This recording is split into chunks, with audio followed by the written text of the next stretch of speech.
안녕하세요. 저는 경기도에 사는 40살 여자입니다.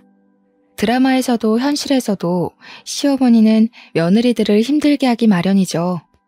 하지만 저랑 저희 시어머니 관계는 그렇지 않답니다.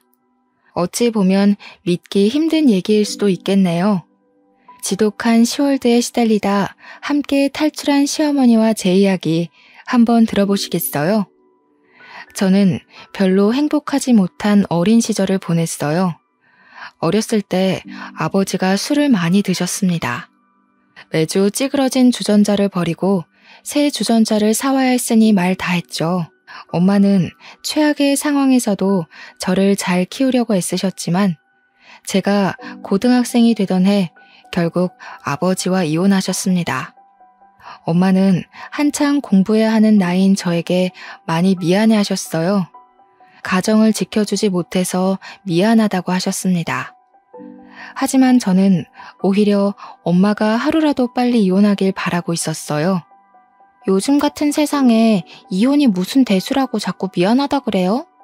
그런 인간한테서 벗어난 건 축하할 일이지 미안할 일이 아니라고요. 부모 이혼한 거 자식들한테 흠될 일 전혀 아니니까 걱정하지 마요. 저는 엄마가 미안해하지 않도록 꼭 잘 살아야겠다고 다짐했습니다.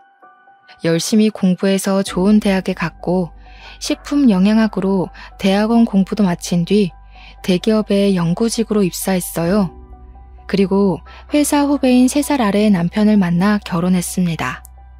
사실 연하보다는 기댈 수 있는 든든한 남자를 만나고 싶었어요. 하지만 남편이 워낙에 성품도 좋고 무엇보다 저를 굉장히 좋아했기에 결혼에 이르게 되었습니다. 문제는 남편 집안이었습니다. 남편 아버지는 교장 선생님으로 은퇴한 권위적인 분이셨어요.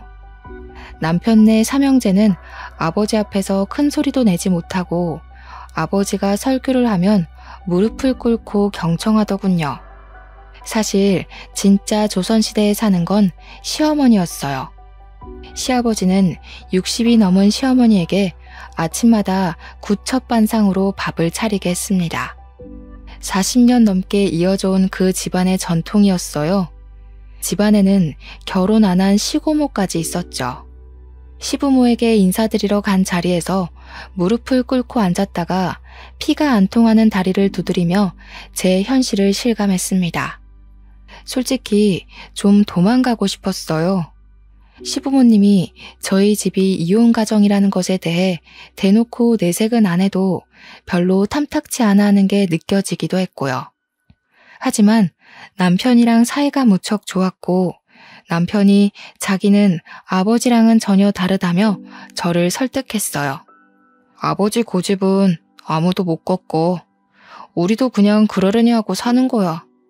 그냥 우리 집에 갔을 때만 조금만 맞춰줘. 집에서 내가 2배, 3배로 잘할게. 하지만 조금만 맞춰준다고 될 수준이 아니었어요. 그렇게 지독한 시집살이를 당한 시어머니가 저를 그냥 두셨겠어요? 저는 시댁에 갈 때마다 시어머니와 같이 꼭두 새벽부터 전을 부치고 나무를 묻혀야 했어요. 게다가 시고모님은 시어머니가 하는 일에 사사건건 꼬투리를 잡았습니다. 고기전은 부치못이 떨어지지 않게 얇게 잘 부쳐야 한다고 했잖아요. 그리고 이 수건 말이야. 내가 따로 삶아서 빨라고 했는데 왜 다른 옷들이랑 같이 건조대에서 나와요? 내가 이거 보고 얼마나 황당했는지 알아요? 대체 몇 번이나 말을 해야 알아?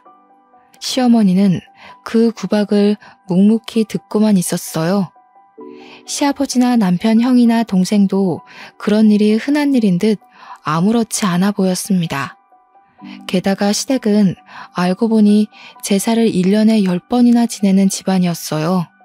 저는 할 말을 잃었습니다. 남편은 자기가 죄인이라며 납작 엎드렸어요. 이게 미안하다는 말로 될 일이야? 자기네 집은 남자들은 부엌에 들어가지도 못하게 하잖아. 자기가 도와줄 수 있는 것도 아닌데 미안하다고 하면 다냐고. 난 절대 못해. 저는 시댁에 가서 제사에 참여할 의지도 여유도 없음을 선언했습니다. 물론 있는 그대로 말하진 않았죠. 독실한 기독교임을 내세워 우상 숭배 행위인 제사 행위에는 일절 참여할 수 없다고 못을 박았습니다. 잘난 하나님 믿겠다고 조상 모시는 일을 팽개친다고? 세아가, 네가 얼마나 잘났는지 몰라도 조상님들을 팽개치는 건 절대 못 참는다. 그래, 조상들을 모시는 건 후손들을 지켜주고 복을 달라고 하는 일인데 그건 있을 수 없는 일이야. 어머, 똑똑한 며느리 들인다고 좋아하더니만 하긴 저렇게 똑똑한 며느리가 어떻게 무식한 시어머니 밑에서 그 일을 다 하겠어. 어떻게 보면 할 수 없는 일이지 뭐. 그날 어찌어찌 넘어가 집에 돌아갔어요. 그런데 시고모님한테 전화가 왔지 뭡니까. 시고모님은 자기는 제 마음 이해한다면서 답답한 시부모한테 맞출 필요 없다고 은근슬쩍 제 편을 드는 거였어요. 솔직히 너네 시부모, 특히 태영이 엄마가 좀 답답한 스타일이잖니. 나도 젊었을 때 결혼하려다 실패한 경험이 있어서 너희들 마음 잘 안다. 요즘 같은 시대에 누가 그렇게 구식으로 살아? 다 시대에 맞춰 사는 거지. 무식한 사람들이나 옛날 얘기하면서 젊은 사람들 괴롭히는 거지. 뭔가 좀 앞뒤가 안 맞는다는 생각이 들었지만 저는 일단 넘어갔어요. 문제는 얼마 뒤 명절에 터졌습니다. 저는 죽었다 생각하고 시어머니와 함께 명절 음식을 장만하고 있었어요. 시고모님은 열심히 일하는 개미 옆에서 노래하는 배짱이처럼 팽팽 놀면서 감나라 배나라 훈수질을 하고 있었습니다. 아니, 언니는 어떻게 해도 일이 안 늘어? 백날 첫날이 가도 맨 그 자리니. 그래가지고 똑똑한 며느리를 가르칠 수 있겠어요? 소윤이 좀 봐요. 머리 좋은 애들이 일도 잘한다니까. 애 앞에서 무식한 티 좀 내지 말아요. 창피하지도 않나? 바닥에 앉아서 전을 붙이고 있던 저는 민망함에 얼굴이 다 화끈거렸어요. 시어머니를 흘끗 보니 흔한 일인 듯 얼굴색 하나 안 변하고 묵묵히 일을 하고 계시더군요. 그래, 소윤이는 일 때문에 많이 바쁘지? 연구원이면 할 일도 많을 텐데 명절까지 챙기고 장하다 얘. 나는 요즘 애들 자기 할 말 하는 거 보기 좋더라고. 우리 때나 벙어리 냉가슴 앓으며 할 말 못하고 살았지. 네 말대로 일하느라 바쁜데 어떻게 제사까지 챙기겠어? 집에서 노는 네 시어미가 하면 되지. 그렇지 오빠? 하긴 그렇긴 하지. 저 사람이야 맨날 하던 일이니까 인이 박혀서 쉽게 하지만 새아가가 직장 다니면서 제사까지 챙기기는 힘들기는 하지. 저기 어머니라고 쉬운 건 아닐 것 같은데 혼자 제사상 차리는 게 보통 일은 아니잖아요. 안 그래 여보? 아휴, 대영이가 그런 걸 어떻게 알아. 우리 집안은 예전부터 남자애들은 부엌 근처에 얼씬도 못하게 했어. 나도 막내가 되어나서 부모님이 얼마나 이뻐하셨는지 절대 손에 물 묻히는 꼴을 못 봤지. 그래서 나는 일은 하나도 할 줄 몰라. 그래도 누구랑 달리 공부는 열심히 했지 뭐. 집에 돌아가는 길에 내내 찜찜했던 전 남편을 붙잡고 말해봤어요. 시어머니가 시고모님한테 그렇게 당하는데 자식들은 왜 다들 보고만 있느냐고요.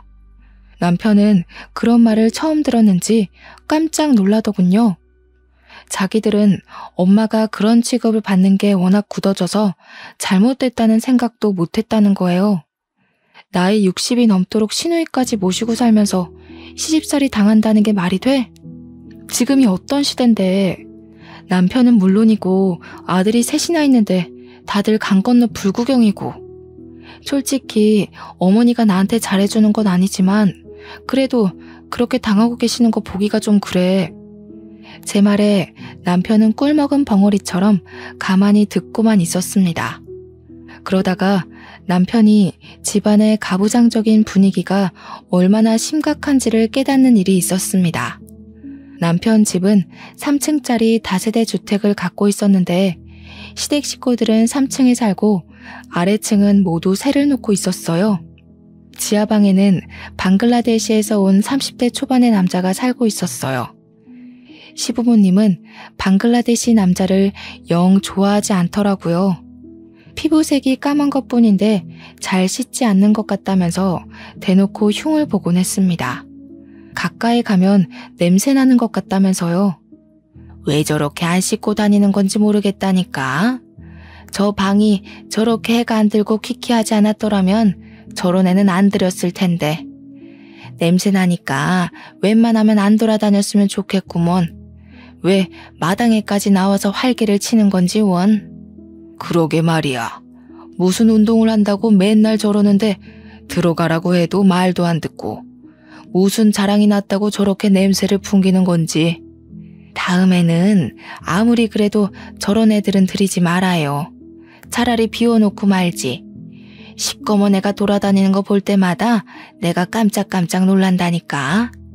세아가, 너도 무슨 일 생길지 모르니까 웬만하면 가까이 가지 마라. 방글라데시 남자가 마당에 있을 때 시부모가 손가락질을 하며 쫓아내는 것도 몇 번 봤어요. 제가 다 미안하더군요.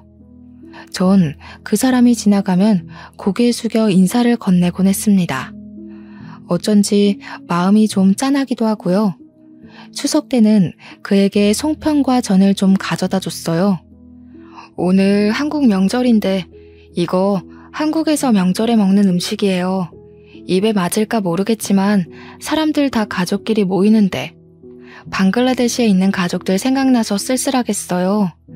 가족들 두고 혼자 와 있는 게 힘들지 않아요? 고마워요. 힘들지 않아요. 가족들 돈 보내줄 수 있으니까 좋아요. 방글라데시에서 돈 많이 못 벌어요. 열심히 일하면 부자 돼서 가족들 행복하게 해줘요.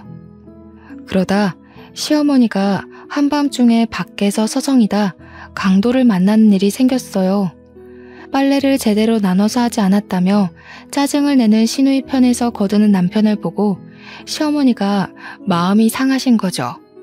먹먹한 마음을 달래려 서성이던 시어머니는 강도에게 붙잡혀 카드 번호를 대라는 위협을 받았습니다. 밤늦게 퇴근하다 그 모습을 본 방글라데시 남자 아부가 그걸 보고 시어머니를 구해줬습니다. 아부는 남자에게 주먹을 날려 쫓아내고 놀라서 주저앉은 시어머니를 일으키고 부축해서 집에 데려다 드렸죠. 그 뒤로 아부를 보는 시어머니의 눈빛은 달라졌습니다.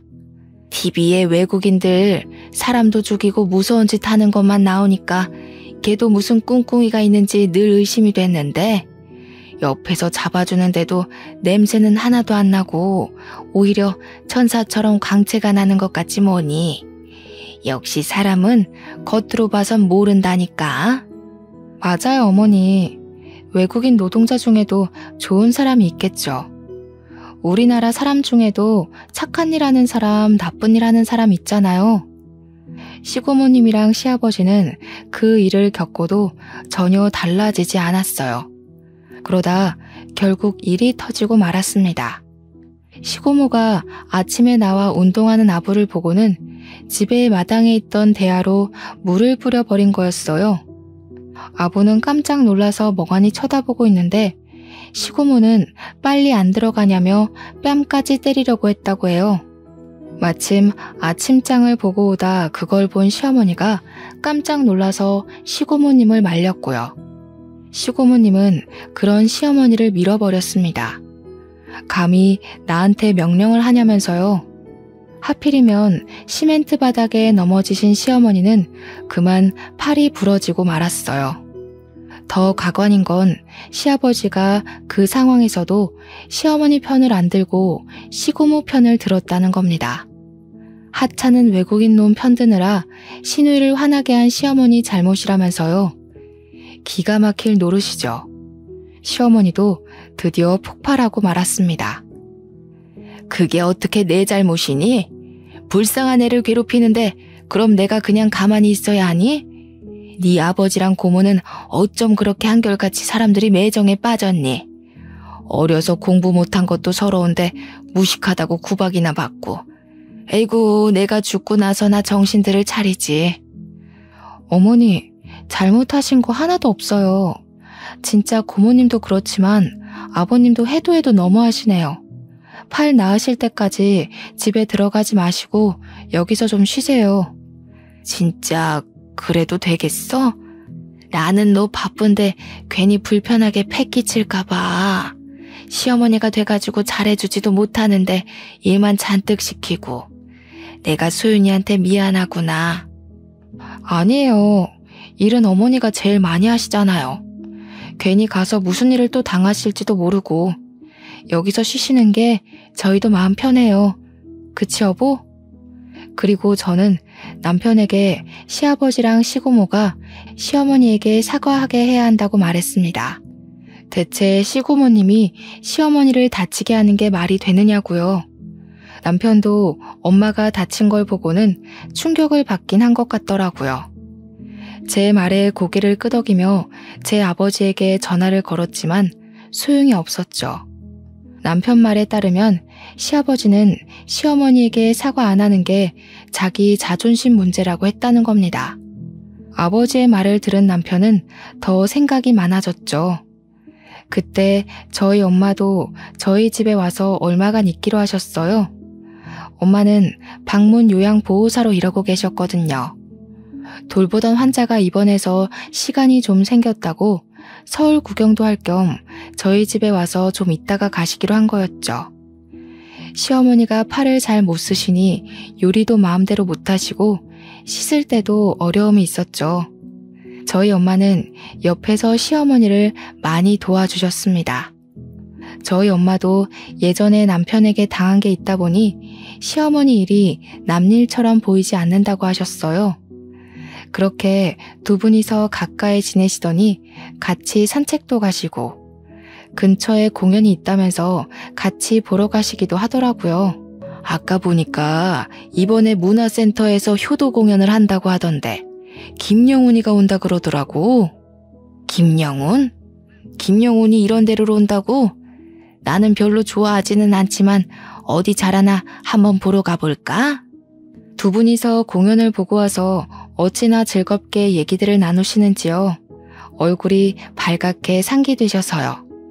왜 진작에 좋은 공연에 데려가드리지 못했나 싶더라고요. 엄마랑 시어머니는 서로 신세한탄도 많이 나누셨어요.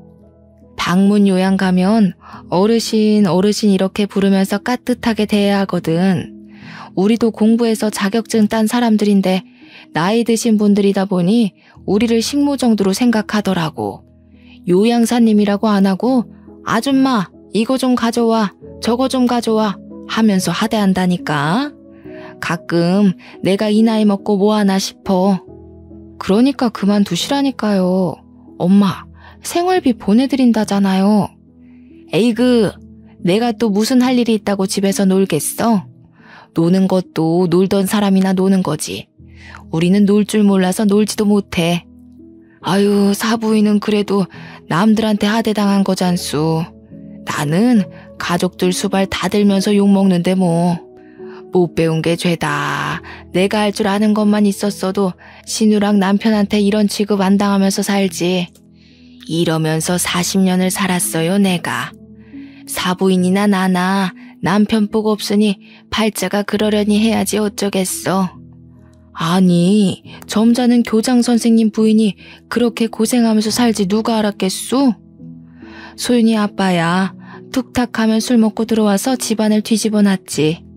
애 한창 클 때 그런 꼴 보면서 크게 한 게 지금도 미안하다니까. 어쩌겠소. 사부인 말대로 내 팔자가 그런 걸.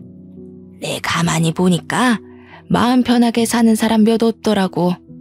사람들 다 마음의 응어리 하나씩 갖고 살지.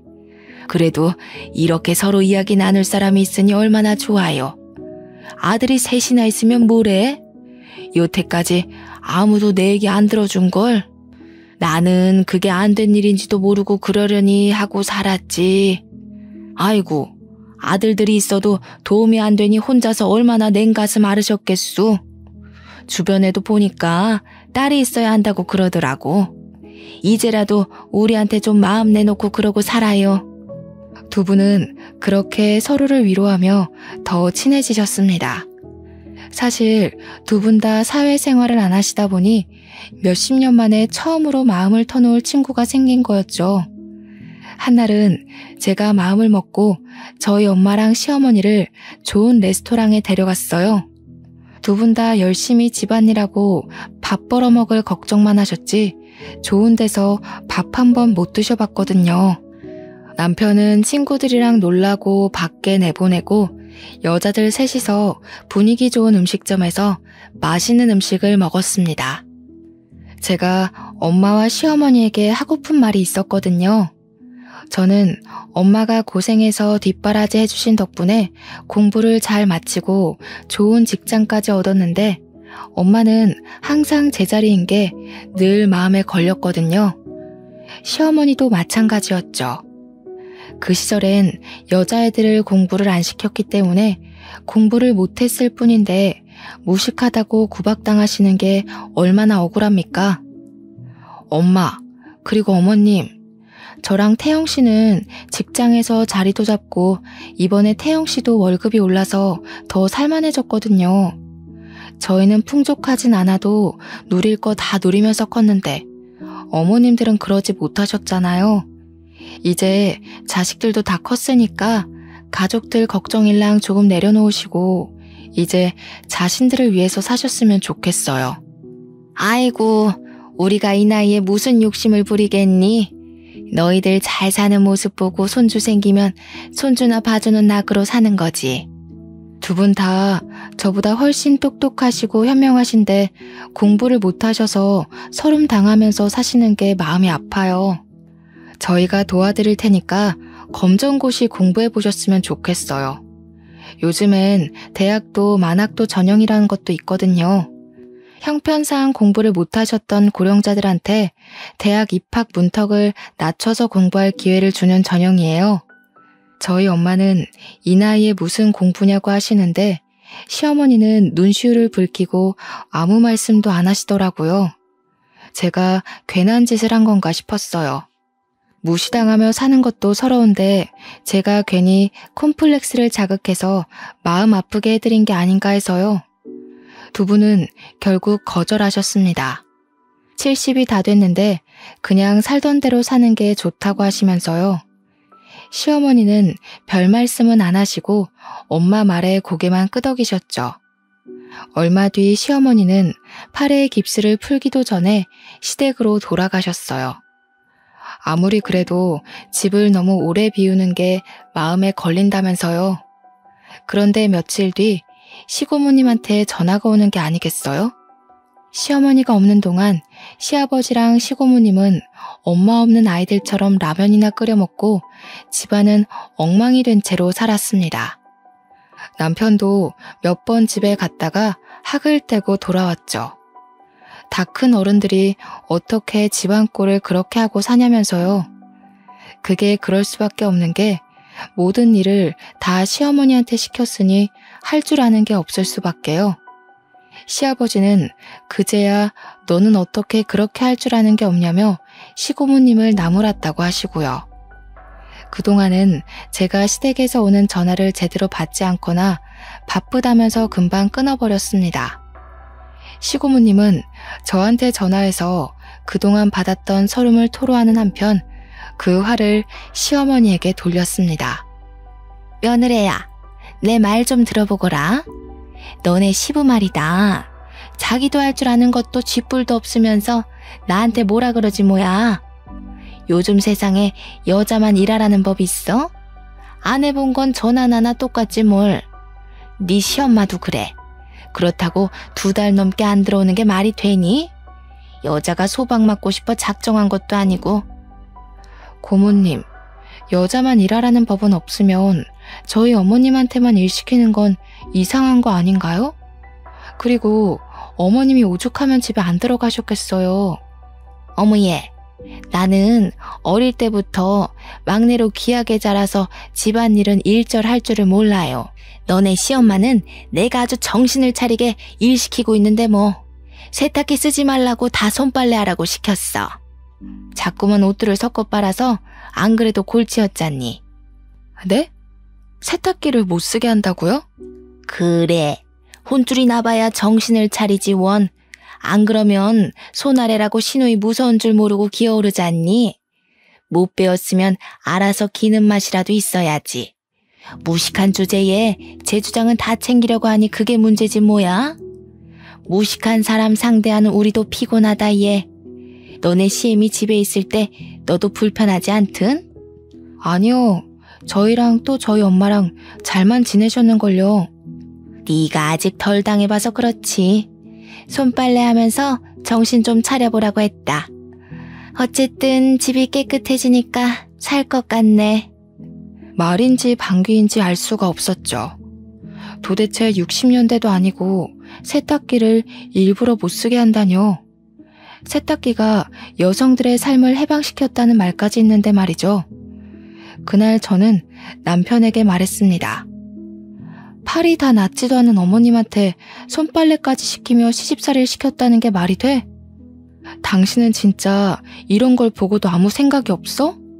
솔직히 난 아무 생각 없었다는 당신도 무서워. 계속 이런 식이면 정말 당신이랑 사는 거 다시 생각해봐야 할 것 같아. 남편도 이번엔 충격을 많이 받은 모양이더군요. 방에 들어가더니 시아버지와 통화하는 소리가 들렸습니다.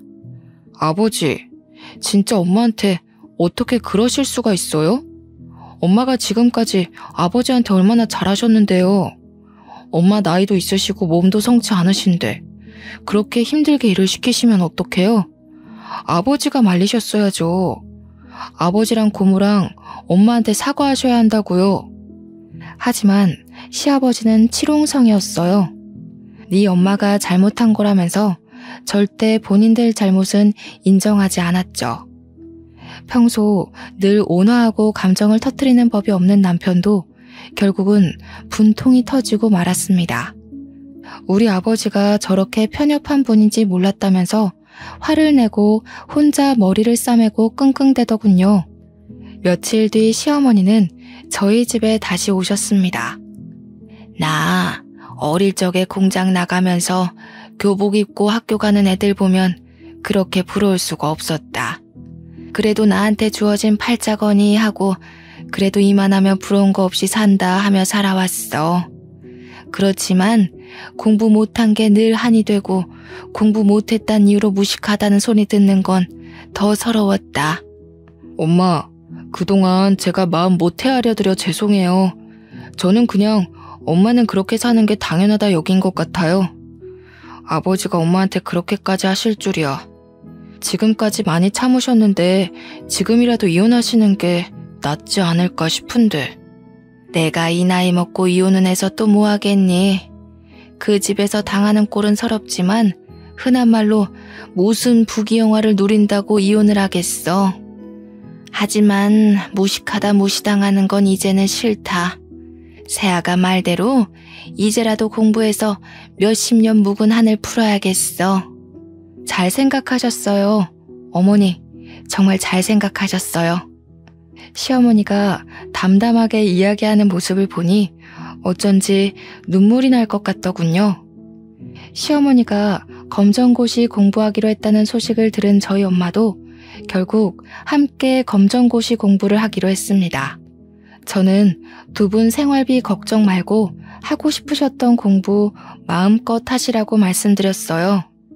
그렇게 해야 우리 어머니들이 자신의 삶을 찾아야 비로소 저희 삶도 온전해질 것 같은 느낌이었거든요. 두 분은 함께 중학교 졸업학력 검정고시반에 들어가셨습니다. 저희 엄마는 저희 집에서, 시어머니는 시댁에서 다니셨지만 종종 저희 집에서 같이 주무시며 함께 공부하셨어요. 남편은 저에게도 사과했어요. 앞으로는 시댁에서 제가 부당한 대우를 당하면 적극적으로 제 편을 들어주겠다고 했습니다. 늦은 나이에 다시 시작한 어머니들의 공부는 결코 쉽지 않았어요. 저희 엄마는 툭하면 머리가 아프다며 싸매고 들어 누우셨죠.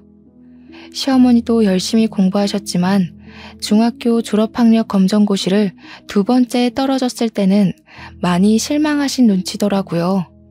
사부인, 우리가 어려운 시절에 태어나 어린 시절에 공부를 못하고 나이 들어 이 고생이지요.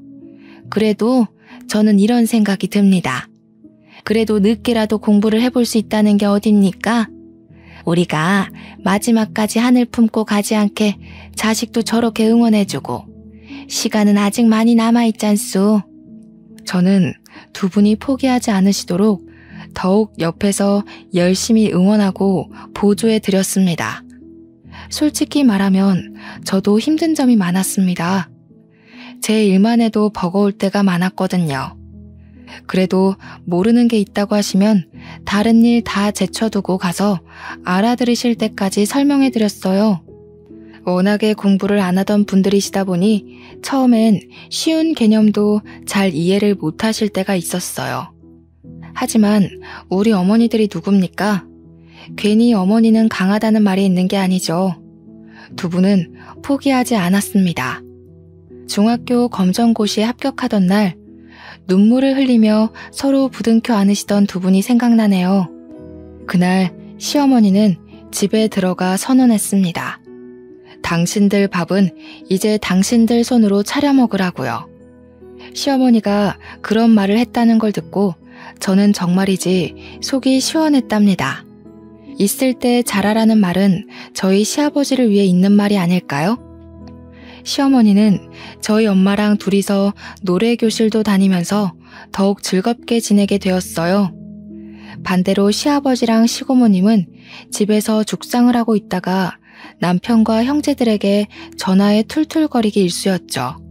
한 번은 시아버지는 시어머니가 공부하러 나가는 게 고가웠는지 이것저것 꼬투리를 잡으시더군요. 저는 아침 일찍 어머니를 모시러 갔다가 그 싸움을 고스란히 구경하고 말았죠. 가정주부가 무슨 헛바람이 들어가지고 공부를 한다고 집안 살림을 내팽겨쳐? 당신이 공부해서 쓸 데가 어딨어? 내 삶을 찾겠다느니 헛소리만 잔뜩 해대고 쓸데없는 짓 하지 말고 하던 대로 살아. 바람만 잔뜩 들어가지고 남들 보기 창피스럽지도 않아? 하나도 안 창피해요. 여태까지 공부 못한 게 더 창피하지요. 공부해보니까 그렇수다. 한 번 못한 공부를 영원히 못하는 것도 아니고 한 번 주부라고 영원히 주부라는 법도 없어요. 당신도 한 번 남편이라고 영원히 남편이겠어요?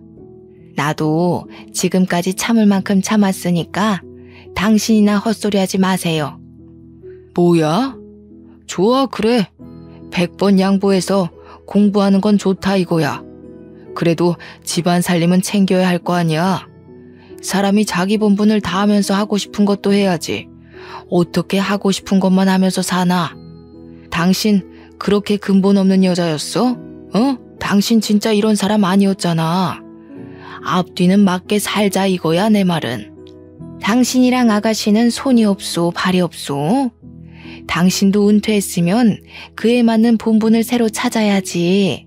언제까지 나만 붙잡고 밥밥 그럴 거랍니까? 당신이랑 당신 동생이나 정신 차리슈.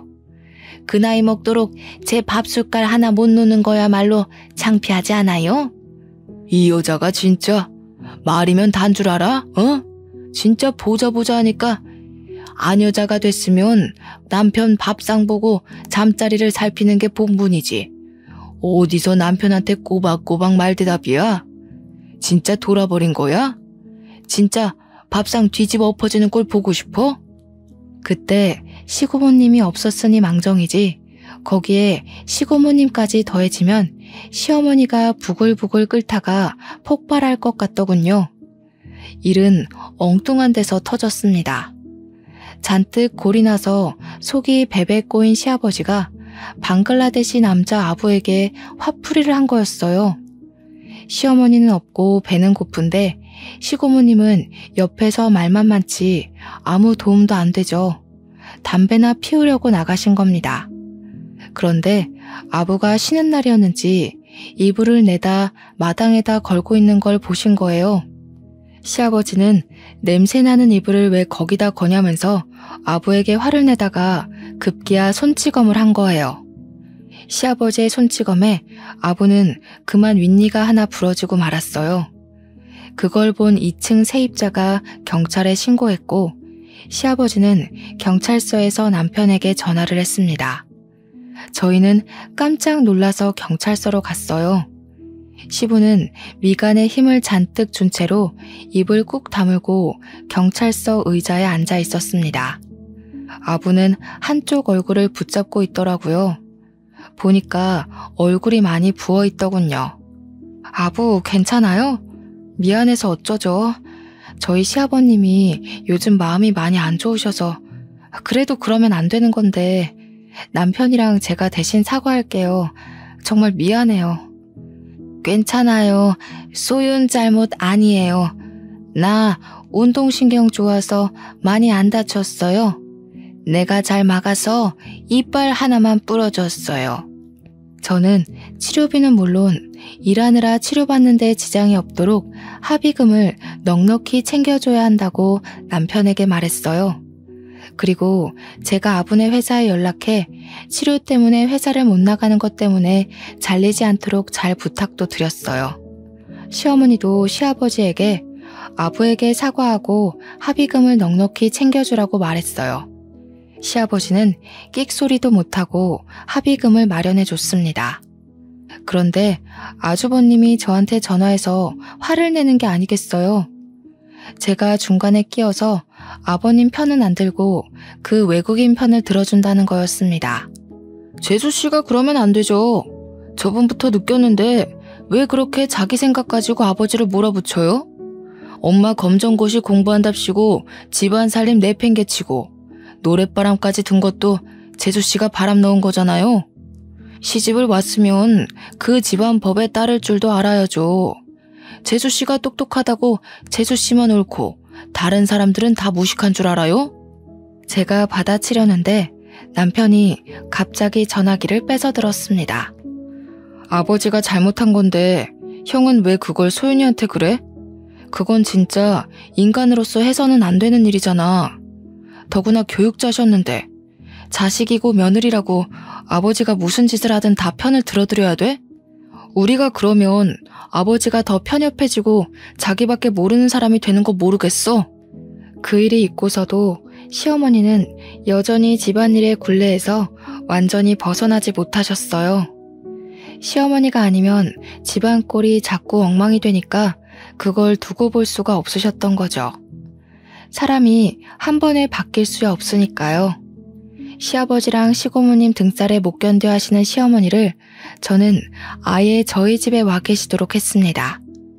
시아버지랑 시고모님, 아주버님까지 시어머니한테 다 늙어서 무슨 공부를 하냐며 하루가 멀다 하고 면박을 줬거든요. 그런 와중에도 두 분은 열심히 공부하셨습니다. 중학교 검정고시는 몇 번 낙방하셨지만 고등학교 졸업학력 검정고시는 한 번에 합격하셨어요. 두 분이 공부하는 게 시너지도 생기기 시작한 것 같았어요. 마침내 두 분이 나란히 만학도 전형으로 사회복지학과에 입학하셨습니다. 두 분이 대학 입학하던 날 저는 굳이 반차를 내고 입학식을 보러 갔어요. 어쩐지 그 순간을 놓치면 안 될 것 같았거든요. 두 분의 한층 밝아진 얼굴을 보는 것만으로도 행복했죠. 두 분이 대학생이 되어 열심히 공부하시는 모습을 보며 묘한 기분도 느꼈답니다. 물가에 내놓은 것처럼 걱정되기도 하고 그러면서도 학교 가는 뒷모습만 봐도 뿌듯하고요. 우습지만 엄마가 저를 키울 때 이런 기분이었겠구나 하는 기분이랄까요?